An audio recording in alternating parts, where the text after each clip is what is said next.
聖經提摩太後書3章11節，以及我在安提阿、以哥念、路斯德所遭遇的逼迫苦難，我所忍受的是何等的逼迫，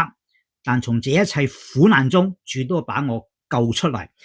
保羅蒙召做外邦人嘅使徒，向外邦人傳福音，帶領好多外邦人信主，佢遵行神嘅旨意。但係點解會遭受咁多嘅逼迫患難呢？各位弟兄姊妹，原來我哋為主做工，真係傳福音，帶領人信耶穌，我哋會遭遇好多嘅逼迫患難，魔鬼撒旦會有好多嘅攻擊，我哋有好多嘅苦難逼迫等等，但係唔好懼怕，主會幫助我哋。好似保羅所講嘅，佢受嘅逼迫患難，主都喺呢啲嘅苦難當中將佢救出嚟。求主幫助我哋勇敢嘅為主做見證，